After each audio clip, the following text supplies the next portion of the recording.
So welcome everybody. And what I'd like to say is welcome to Accelerating Change and Transition.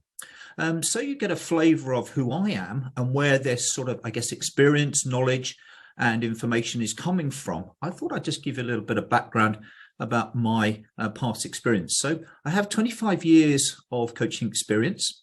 I've worked extensively across all three sectors. And what I would say within that work, I've seen a lot of change. And obviously, we're going to be talking about that change and transition on this webinar. I've also worked from shop floor when I first started out through to C-suite. And I now coach a lot of chief executives who are not only going through that change, but having to lead the change and direct that change. And as we go through, I'll try and bring some of that experience and what I'm just noticing and hearing from those senior leaders on how they're looking to change their organization and help people move through that transition.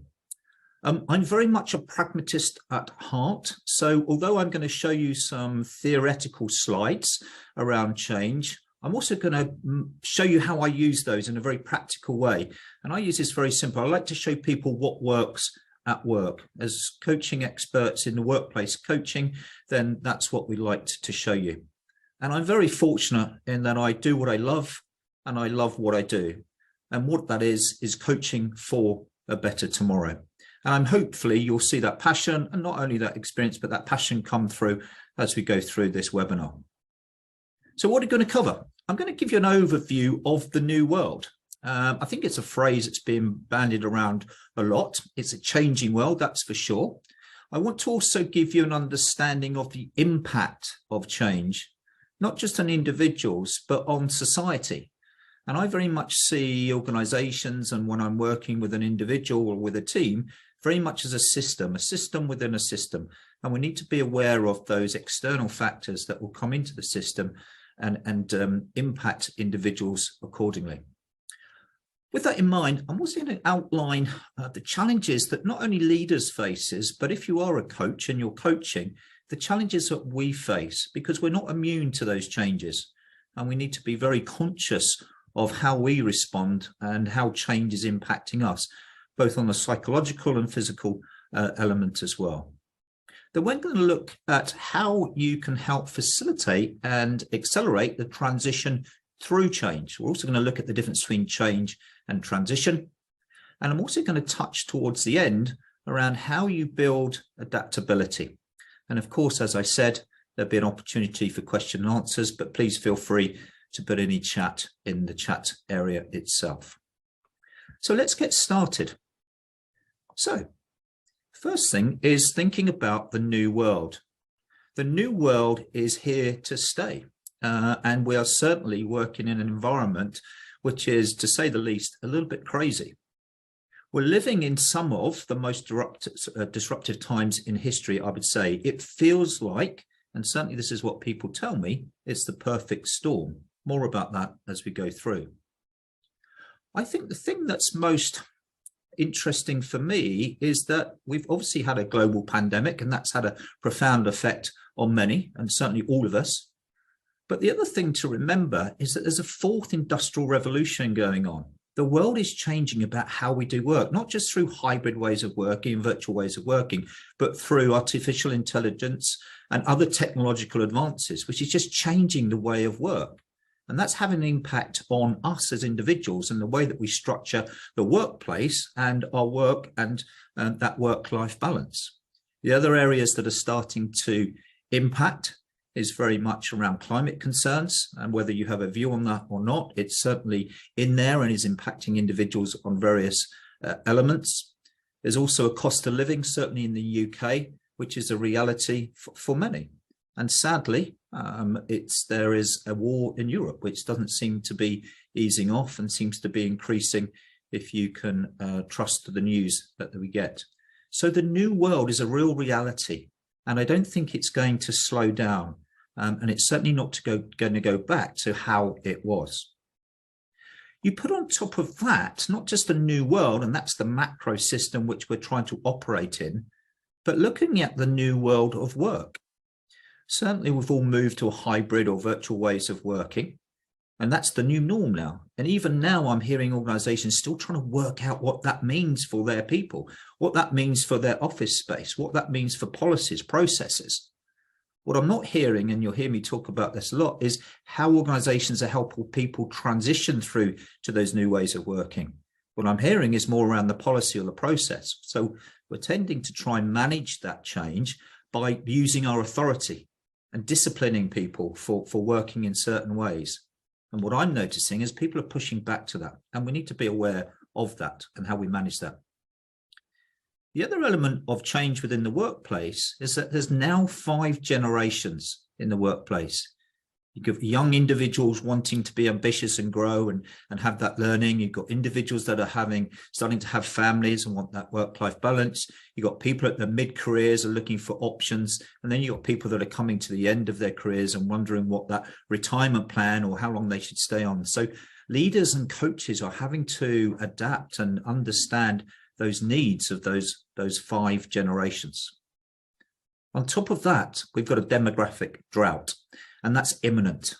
And the birth rate is falling, and we're starting to see less younger individuals come into the workplace. And you're also hearing, obviously, in the BBC, in the UK news, individuals being asked to come back from retirement, again, adding to that other level of generation. And the other interesting thing that we need to be very conscious of when we're trying to implement change and get people to change is the power shift from the employer to the employee.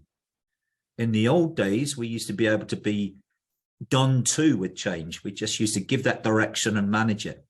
That's not working now. And I'm seeing some interesting reactions to when people feel they're being done to by change, and an element of just reacting and pushing back to that with their own authority, or even worse, voting with their feet, i.e. with the great resignation and the great rebalance of that power. So what we need in this new work is not only a way of facilitating and accelerating that change in new ways, but I would say we also need a new leadership model. And that's not only something that we would like to have, that's something that organizations will have to have, because it's being demanded from those people that are within there. And as leaders and as coaches, we need to be aware of that desire, that demand and that shift. So in summary, the pace and impact of change at the moment is phenomenal, and it shows no sign of slowing up. It's not going to go back to how it was. People find themselves, leaders, individuals, challenged as never before. And we must learn to transition through and adapt to these new changes. And one thing I've come to realize, and organizations are realizing, is that sadly, change has no stop button. It will never be a good time to become change able and adaptive. It will never be a good time to do the changes that need to happen. You have to do them now. There will always be reasons not to do things, but it's critical that people do it, because that stop button is certainly not going to be pushed. You would have heard me as I've been talking through using 2 key words, change and transition. And I think it's important for you to understand the difference between the 2 of those. Change is something that happens to someone. And when change happens, it feels like it's being done to us. And when it feels like it's being done to us, we feel like we're out of control. That's what makes it scary. That's what makes us fearful of what those changes might do or have an impact on us. And I'm sure you all had some positive and negative feelings, mainly negative, I'm sure, around COVID, where we just didn't know it was being done to us. We couldn't control it. You know, we were being controlled by government policy, and that was having an impact on us, on our loved ones. And sadly, some of us lost individuals through that. So that's change, something that happens to someone. And then the transition is what happens within ourselves. That's the transition of change, if you like, moving from one state to the other. And that involves our thoughts and our feelings. And we notice that. And that can be quite raw and emotional at times. So the first thing I'd like to do is just look at and understand change in a little bit more detail. So for me, Change, when I'm working with individuals, I notice two things. I notice sort of two independent systems, two identities, if you like. When organizations, senior leaders, and when I sit down with coachees talk about change, most, if not all of them, get their logical, the head side of it. They get it in their heads. They know why the change has got to happen. They understand it. They rationalize it. They make sense of it. But what I do notice is that that underlying other identity and that sort of system that's sitting there, which is causing them or stopping them from moving forward and accelerating those changes, is the heart, the emotions. So one of the things we need to understand is that there are two elements going on here. And we worked with a client recently where they got it completely in their heads, the logical changes, the rationale going to a new business model. But underlying there was this emotion that was just stopping people from stepping forward and making that change and that transition. And I think what we need to be able to do is just understand some of those emotions. And there are four key emotions that I identify. And I'll talk about another one, which I'm starting to notice move through when I'm working with individuals and certainly a large scale organizational change. So the four key emotions are: people will get mad. They get really cross. They get angry. Why are you doing this? Why do we need to change? You'll see that frustration come out. They'll do things which you wouldn't expect them to do. Some people will get sad and close down and become very quiet. Some people will have the opposite effect, and they'll be really pleased and happy and glad that the changes are happening.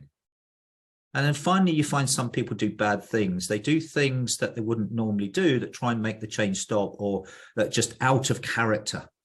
And it's that point that you might need to put your management rather than your leadership hat and control that with organizational policies and process to make sure that that bad behavior doesn't stay and impact the change, obviously, in a negative way. So those are the four key emotions that you might see come up. And certainly when I'm coaching, I hear people talk into those. And being empathetic and wanting to empathize with the individual, it's important that you give people time and space to be able to vent, to offload those feelings. And certainly another client we were working with where we're doing group work around change, there was a lot of venting, there was a lot of offloading. So as coaches and leaders, I would recommend and make sure that you get the relevant support, because you will start to carry some of those emotions. And more on this later, because you're actually going through that change as well. So it's not just about helping the individual to transition through that change, but also to make sure you support yourself and your own well-being as you go through, so that you're in a fit position to be able to lead and coach those individuals. But interesting, the other emotion, I guess, reaction, whichever term you want to use, that I'm noticing, is there's becoming a numbness to change. People are resigned to the fact that change is just going to happen. And the term I'm getting is we're just carrying on like normal. And I find that a very interesting response, because it's not normal. Things are changing and things have changed. And what I'm hearing people tell me is that there's a huge amount of change fatigue.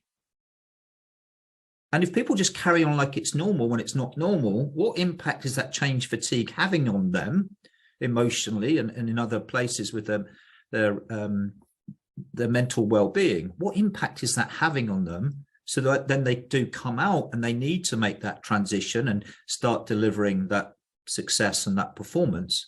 How is that impacting them to be able to play their best game?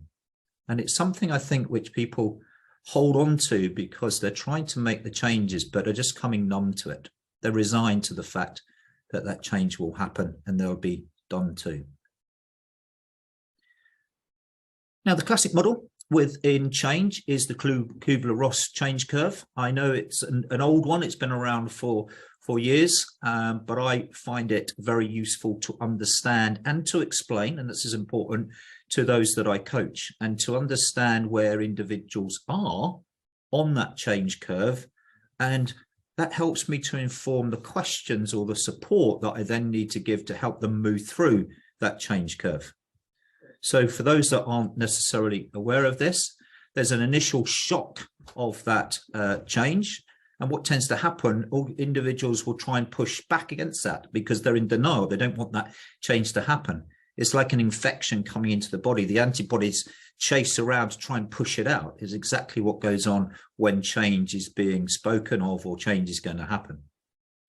There then comes a point, though, of frustration when they realize that the change is going to happen and it doesn't matter what they do. They've got to go with the flow.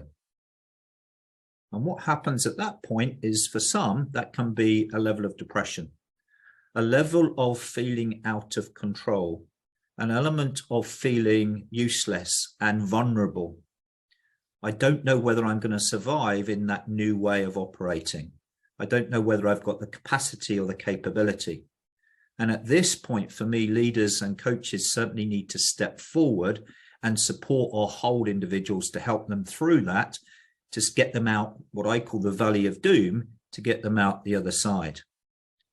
And that's helping them to think through what things they're in control of and the things that they can do to experiment and try taking steps forward, small steps sometimes, to make that change and create momentum to get out of that dip that they might find in. I think, again, going back to COVID as a classic example of huge change, is that we just didn't have that understanding or knowing of what could be or should be and what we could do. We felt very helpless and very vulnerable in many ways. But what you'll notice when you start to come out of that experimenting, not only will you notice an emotional shift, one that is more motivational and more positive, but you'll also hear the language of them talking about what they could do. When they're in sort of 2 and 3, they start, or they tend to talk more into the past, what they used to do, how it used to be. So when you're coaching and leading, make sure that the questions are future orientated. Don't try and sort of, yes, of course, we need to understand the reality, but try and get them out of that reality to be more future orientated. So what do you need to do? Not tell me how you are or how are you feeling, because they're going to give you that negativity. Try and be forward looking and moving through to 5, then obviously integrating those new ways of working and building that confidence into 6. Now, wouldn't it be lovely if change today was as simple and as smooth as the change curve? And we went 1, 2, 3, 4, 5 all together. So we built that momentum like a wave, I guess. But what I notice, and this is fascinating and we need to be aware of, certainly if we're a senior leader and when we're coaching at different levels, because you'll feel people at different, or notice that people at different stages, different levels. So let's take these 2 curves, curve 1 and curve 2. Curve 1 shows the curve that an individual, senior individual, may go through when they've decided or have been asked to make those changes. So they start thinking about that strategy for change. They start thinking about what needs to happen. So they go through that curve, they go through the curve itself, and they start to come out the other side. So, and at the point where they start to communicate and start to give clarity about that they change that they want across the organization is where that blue star is and that line. That's when they start to communicate out. It's a cascade down effect. And I'm working with a client at the moment, a large restaurant business, where that's exactly what's happened. It's all been kept secret, hush, hush. There isn't going to be a formal announcement until April. But what happens? People, and we're now looking at curve 2, people come to hear about those changes, rumors, leaks happen. So we start to worry and we start to communicate our own thoughts and fears of what that change could be or might be. So what happens when the senior leadership team are up there formally communicating it out? They'll only do that when they're clear on it and they're starting to come through that experimenting and really clear on the message and the change they want to happen. But we then go down into the dip, into the valley of doom. So while the senior leaders are wanting to push us forward and can't see why we can't see it and why we're not changing, we're trying to still work it out because we need to go through that change curve. So that's a very simple way of explaining those different hierarchies and why, for me, cascading down doesn't always work effectively. But it's not as simple as that. I talked about change fatigue and people feel done too.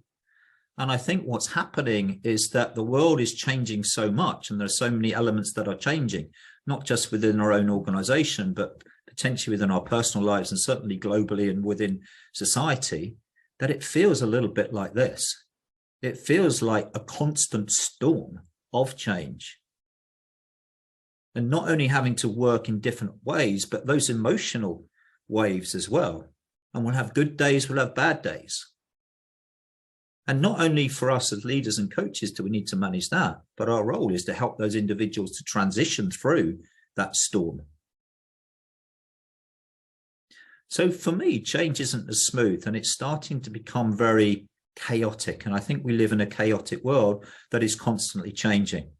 And we need to think about how we can make people and organizations more change able and work from a more of a what I call human-centric place, where we understand those emotions and we can also relate those emotions to the pace and sustainability of that our people can stand to help us move at the fastest pace through that messy change curve.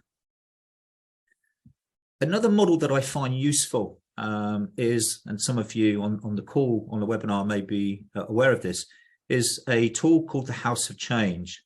And rather than a change curve, it talks about 4 rooms that people will move through. And I think it's not necessarily, the model says that you move through these rooms in logic. You know, you go from content and complacency, where we're comfortable with that change and we're becoming too comfortable, and there's a danger in that, which I'll talk more about, to then we come down to that denial and sort of the negation room, where we're just a little bit uncomfortable and start to move into that depression room. And then we move into that confusion and chaos. And then hopefully we move out of renewal and revitalization. But my experience is once we're in the house, we bounce around the different rooms, and that becomes quite chaotic. And not only are we bouncing around the rooms, we're bouncing around with colleagues who are moving from different rooms at the same time. So some people will be moving positively through the house. Some people may be going back. So as we make that transference and there's different shifts, we're starting to pick up all of that energy, positive or negative, as we move through that. And I think it's important to relate and empathize with individuals, certainly if you're a leader, and definitely obviously if you're a coach, to understand that it's not just in one state. That's quite, as we go through these changes, there's a lot of flux and sometimes chaos, not understanding what those elements mean to us. And when I'm working with a large group, I sometimes map this out just 2 by 2 on the floor with tape, and then just ask people to go and stand where they currently are in whichever room, and then talk about, you know, what it feels like to be in that room and articulate those feelings. What helped them move through to that room? What do they need to help move through to that next room?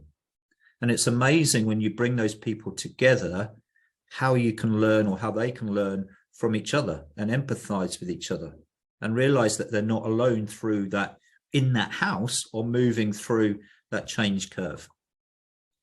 I worked with a client recently, just after we were released with COVID, and although the session was virtual, they said it's fantastic. It feels like I've stepped out of my apartment onto the balcony of everybody's there talking about the changes and the challenges that we all faced. And it's the first time that I've been able to feel like I've done that fully, appreciating that I've not done this on my own, although it's felt quite isolating going through this huge change.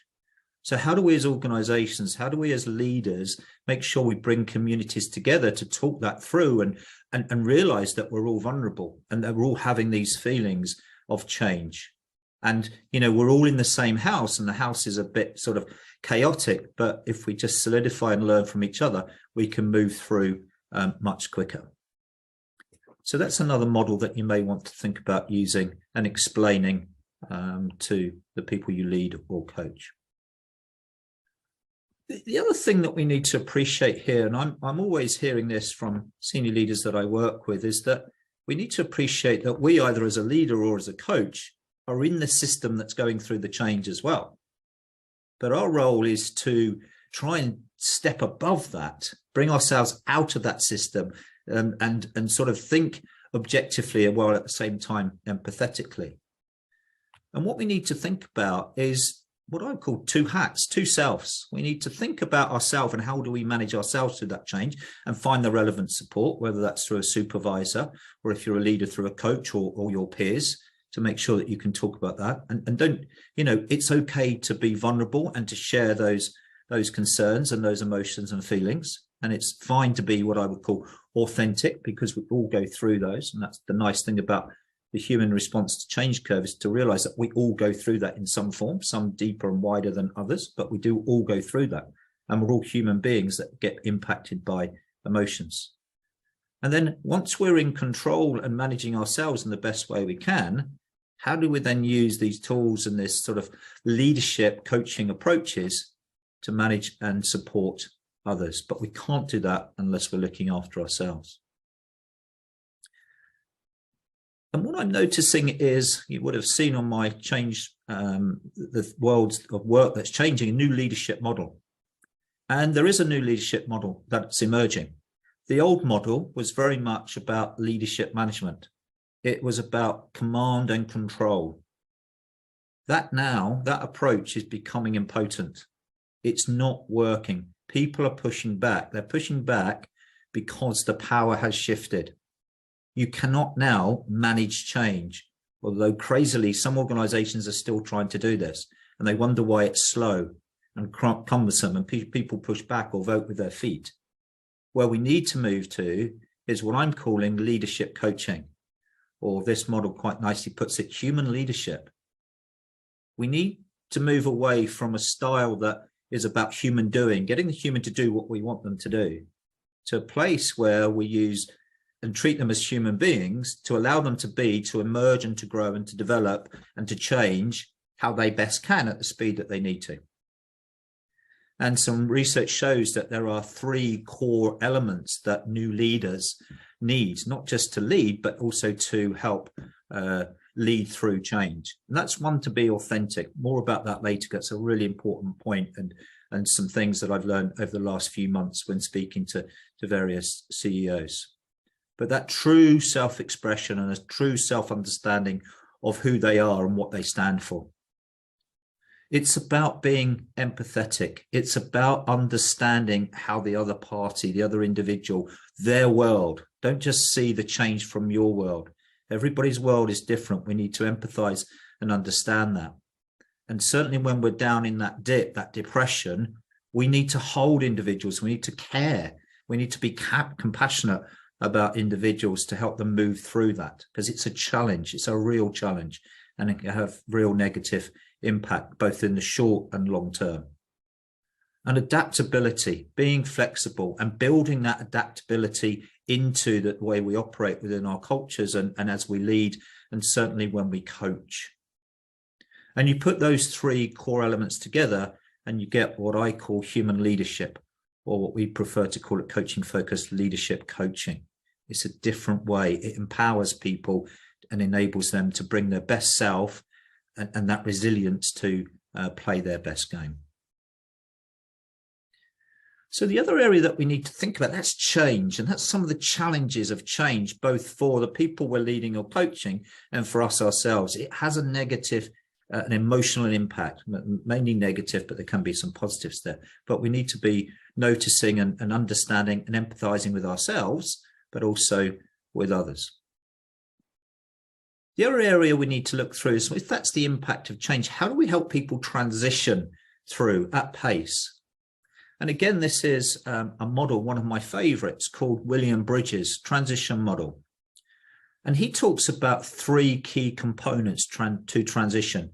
There's an ending, there's transition itself, and then there's new beginnings. And if you just step back from that, it's quite simple, although change isn't simple because we're dealing with emotions, we're dealing with human beings, we're not dealing with a machine. So you're asking people to end things that in the past were successful. You're asking people to end things where they've been very capable, and that's been the way in which we win. That's the way in which we're successful. You're asking people to let go of that. And the reason I put this bridge on is you're asking people to sort of move from one side of the bank, if you like, across a wobbly bridge, which is scary, especially if you look down and the other side, the new beginnings, for me anyway, don't look that exciting. They look a little bit ominous and scary to go into something which I don't know, the unknown. So this piece of just allowing people and supporting people to let go is really important. And again, when I'm coaching, I hear people holding on to the past. They won't let go.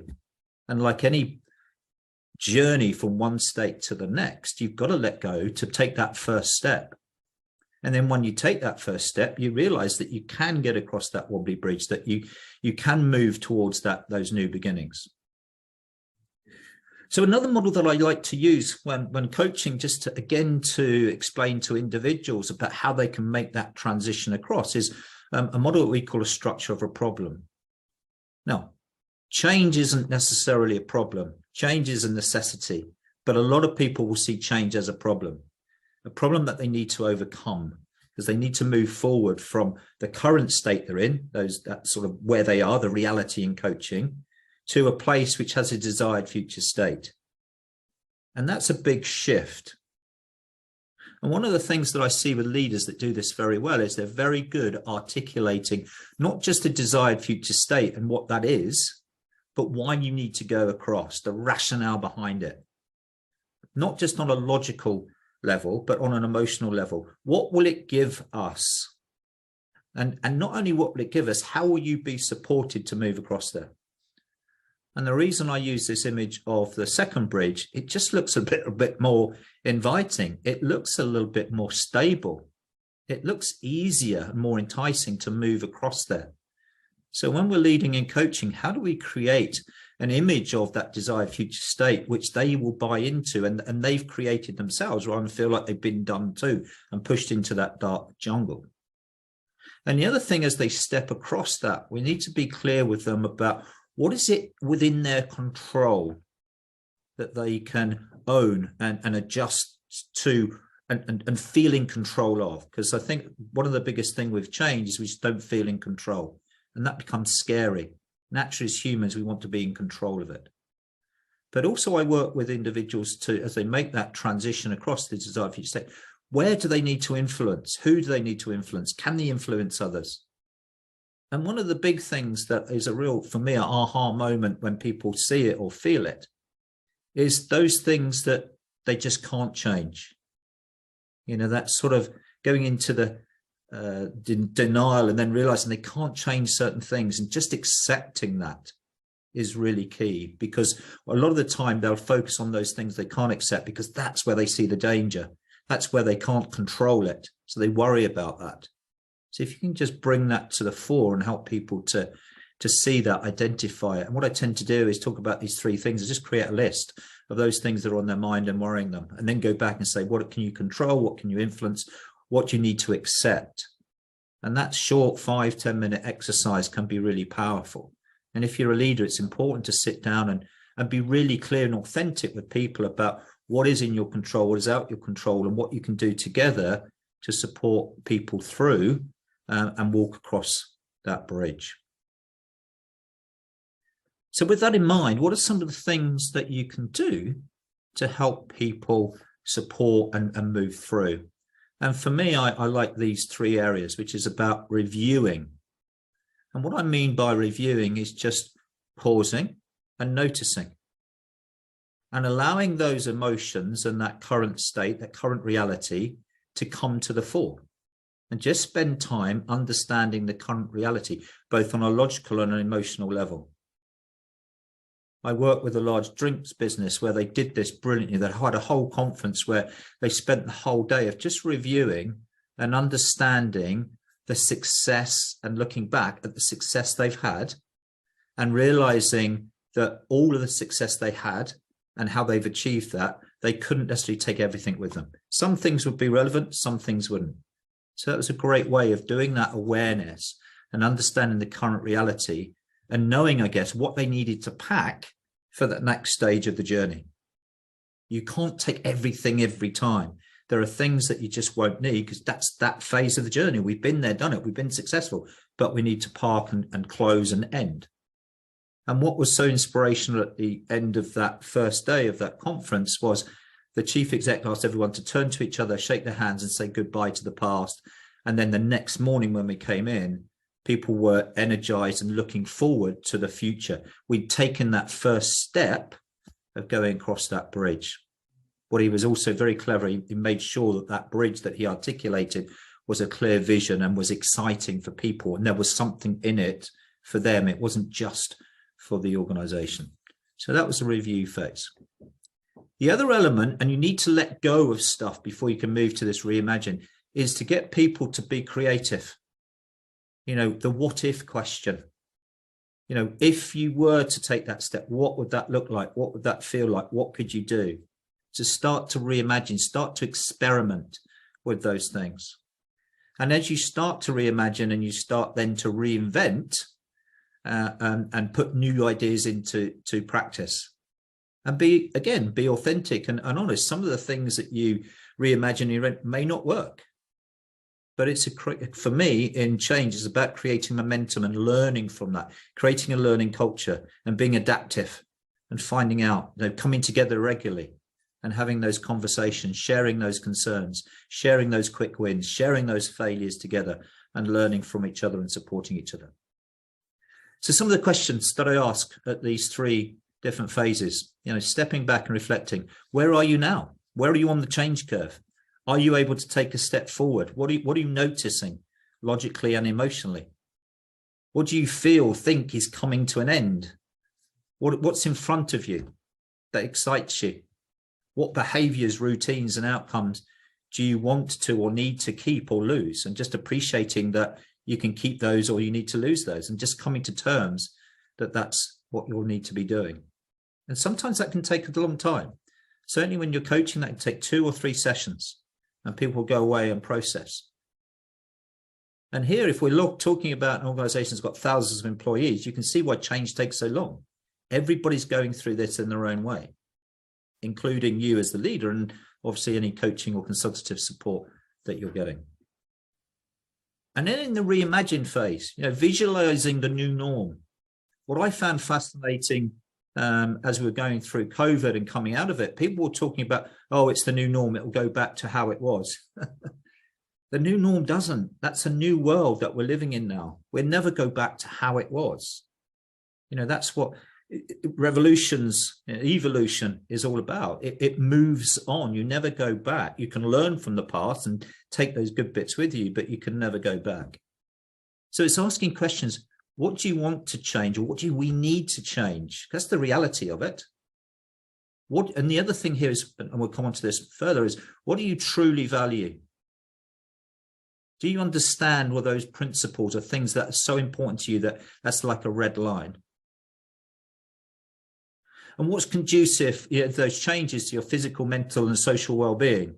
Those changes are going to affect you in your home place, in a wider system, not just in the workplace. And is that something that is conducive to sustainability of you working and operating in that new world? And the other thing I like here, and change is all about hope. What do you hope for in the new normal? Yeah, what do you hope for?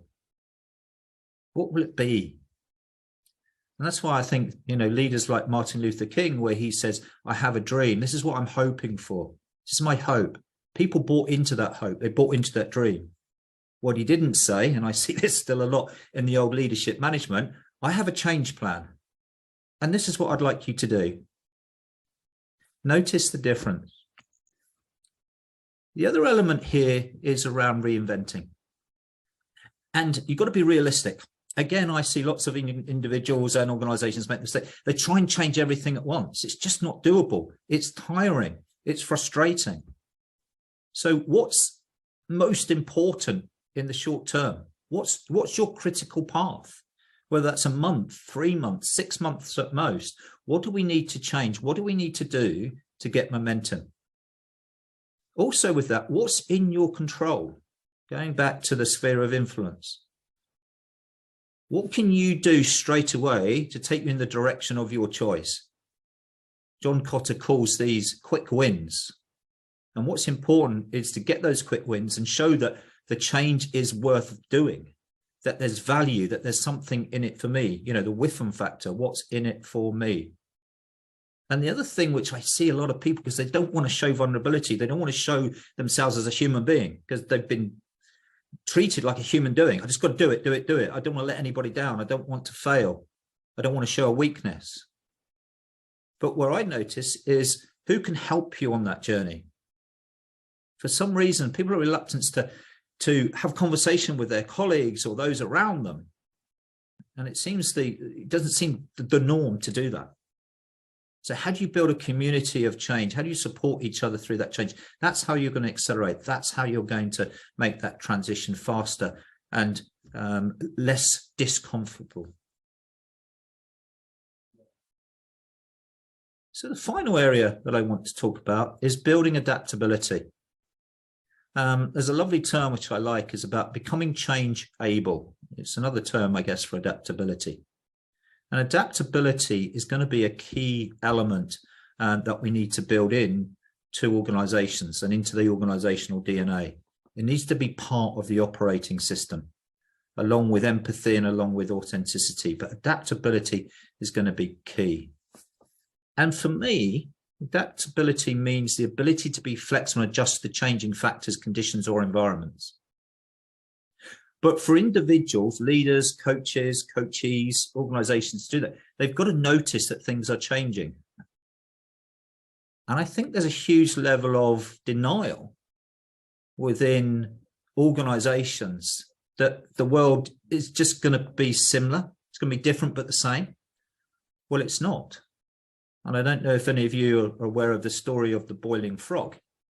And please, I've never done this or intend to do it, but the story goes that if you put a frog into water and slowly heat the water up, the frog is unable to notice that things are changing.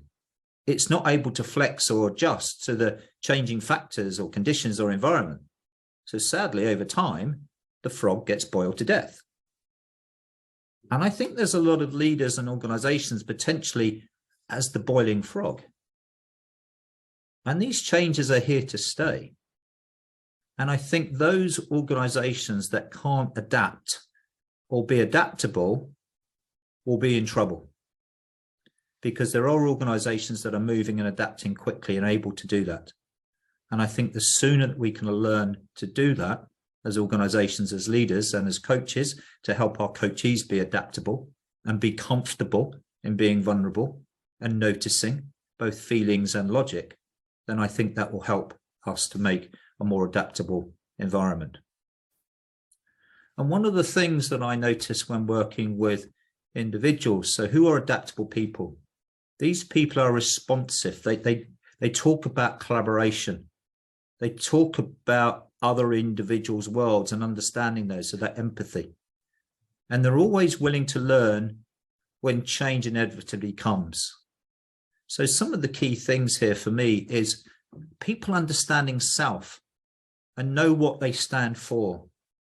We've recently done some podcasts with 3 chief execs, and all of them said the thing that's helped me get through my career and continually transition and be promoted and get to where I am is that I've always been clear about who I am and what I stand for.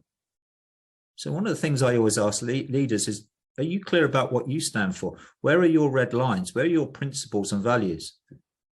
And sadly, in the world today, we don't have many good role models. But where I see great leadership, those are the role models that know what they stand for and those principles and stand by them. They're authentic with them. I also see people building up and controlling their resilient levels. So working in a way that's sustainable, realizing that they need to test themselves, put themselves into stretch now and then to learn from that and come back, but then just ease off. Get that rest, recuperation, then come back. So they look after themselves. I also notice people that are adaptable are open-minded, curious. They experiment all the time, not just when there's change and when they need to change. They're constantly experimenting, trying new things, creating a learning environment, a learning culture, or that growth mindset, which is critical. And that can be taught.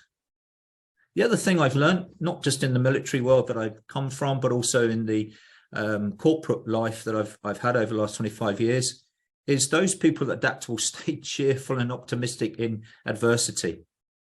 Those that aren't adaptable and sort of get stuck in the mud in that thing, but those that are pessimistic and just create a negative energy around them. Now, great leaders may be feeling that and noticing that, but they know how to control that. They know how to stay cheerful and positive, and find areas or individuals that they can vent or to offload of, rather than offloading just generally or in the public. And those individuals that are adaptable know when to seek that support. They know when to reach out, and they do that in a controlled manner rather than when it's too late. So adaptability for me is going to be a key trait and leadership skill set as we move forward. And these are the areas and behaviors and traits that I see adaptable people to show. So in summary, I think we'd agree that change is inevitable. And remember, there's no stop button. You can't stop it, pause, get yourself set up. There's never going to be a good time to adjust to this new world. You're going to have to do it in the arena, if you like, while change is happening. There's never going to be a pause. And I think leaders and coaches will need to adjust to the new world of work, become more human-centric. I'd like to think, and certainly the coaches I work with are already human-centric, but I think we just need to acknowledge and reinforce that and remind ourselves. And certainly when we go to supervision, just talk those things through, not only what's happening to us, but what we're noticing with our clients and how we can become even more empathetic without sliding into the sympathy area. I think the other key thing that I've learned as we've gone through change and people need to really focus on is focus on what you can control and influence. Manage yourself as well as others. Manage your own emotions and seek support from that so that you're able to help and help others to control and influence the things that they do.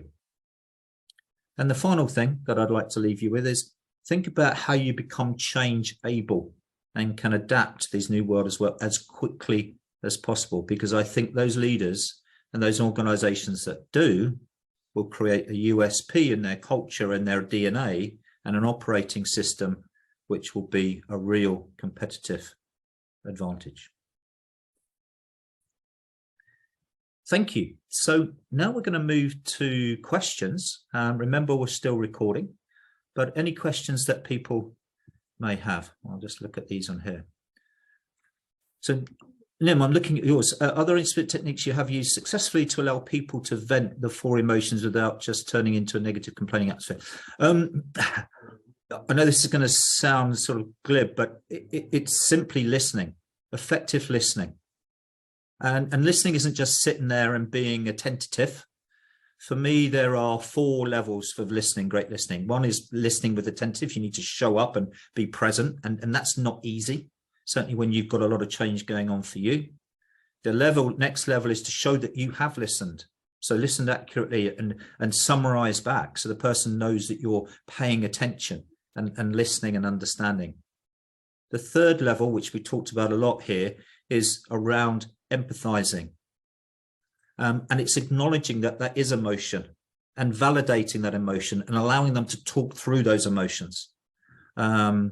And not responding to that and not being judgmental, because they're human beings and they will have emotions. You may not be feeling that, but they will be. And the other thing, which I think is changing that negative complaining atmosphere into, this is what I call tough love, but listening with the intent to generate thinking, getting them to think about the solutions, getting them to think about that they need to do something about this, that they need to own it. And there are certain things that they can own and that they can take control of. There are so many people that blame others, that change is being done to us. We can't do anything. We're just being done to. To a certain degree, that's right. But there's also those things about what you can control.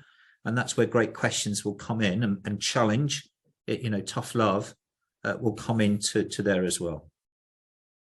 So Hibu, the changes seem to benefit equality in workplace. But our employees may need to be much more resilient and adaptable. What do you think? Absolutely. If I've understood the question right, resilience and adaptability. One of the things that I hear a lot of organizations say, we need to make our people more resilient. you could look at that and say, we make them more resilient so we can work them harder. For me, resilience grows over time within the right culture, and working together to understand how you overcome challenges, noticing that someone needs just a little bit of time out, noticing that sometimes someone might want to be challenged a little bit more just to test there. So resilience should be built into the DNA and the culture of the organization, in that, that human-centric leadership. It's not just something you go to a workshop and learn how to be resilient. It's something that leaders need to develop.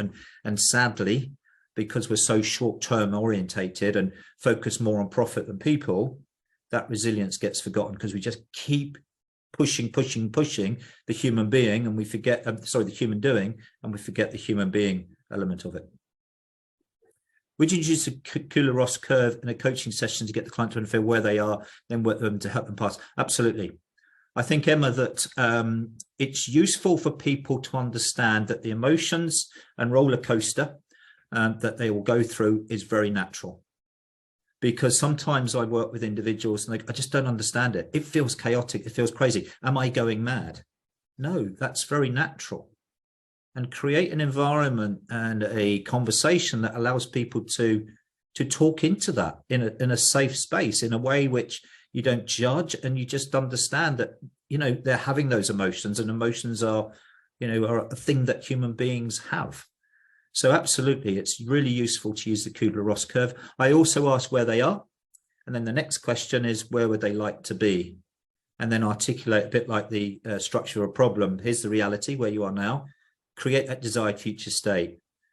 And don't then go to how do you get to that next state, because that's the sort of common mistake. What I would like to do is, okay, tell me more about this desired future state. What does it look like, feel like, sound like? Because if you go back, how do you get there? They go straight back to the reality because they're talking from a place that they know. So what I like to do is about that desired future state is get them to really bring that alive, create that vision, if you like, create that place that they can really see and feel. So it is, instead of a desired future state, it's a reality. And then when you come back and ask them, how do you move to that, how do you make that happen? It's quite obvious the things they need to do. And when they start talking about those options, that's where you've got them, because that's the things that they can control and take ownership of, rather than just sitting in that, going back to the other question, sitting in that place where they just offload all the negativity. If you keep people in reality, they tell you how they're feeling right here and then, which sometimes, certainly through change, is negativity. We need to move them out of that. We need to get them moving across the bridge and make the bridge and the destination they're moving to really clear, so they want to accelerate and, if you like, run across. Other question, are you allowed to give us some real life case studies, real life examples you worked on that sticks out? I hope I've done that as I've gone through, Neem. I'm very happy to talk through in more detail, but don't want to go into too much detail because it's public, and some of these are still live clients. So very happy though to connect with you separately to talk through where we've used various tools and where it's been successful and where we've learned where it hasn't been successful, because you don't always get these things right, as I'm sure you all know. Great. No more questions. Okay. Oh, here we go. How important is it? Very, Hibu, very important. I think even more so when we're talking about coaching supervision here, even more so now, because one client I was working with, it really did personally impact me, because I was hearing some pretty bad stuff about where they were, and some people talking about what they were thinking of doing. And you do carry that. And I was, I had to go and talk to my supervisor, talk that through. And even today, it's still there. Luckily with this client, we've moved on and we're having different conversations. I'm talking about a group of clients, not a team coaching rather than one-to-one, but this client was not in a good place. But that was part of the challenge that we're facing, to get people through that denial and through that sort of valley of doom, so to speak. Can we generate our own peer if we don't accept? Yeah, absolutely. Yeah, use each other. Just be clear about your boundaries and your skills and capability. But certainly, not just talk to each other as coaches, but talk to each other as human beings. I think there's nothing better than talking and helping to express and make sense of that emotional chaos that sometimes we feel that we're going through. And certainly when I speak my thoughts and my feelings aloud to others, then it just helps me to process and make sense and then move forward or make changes that I feel I can make. Great. Well, thank you. As there are no other questions, what I'd just like to do is just, if you've got any queries or any questions that you want to take offline, then please feel free to contact me. My details are there. And also just to let you know of our next webinar run by my colleague, Mark Wicks, who has some brilliant experience and stories to tell around leading in chaos. So it's a nice follow on from accelerating through change and transition. How do you lead in chaos? And I'd certainly say that we are in a bit of a chaotic world at the moment, and leaders are still trying to find their way. That's the 28th of March, 2023. So I hope you've enjoyed this webinar, and hopefully we will see you on the next one next month. In the meantime, have a fantastic rest of the day.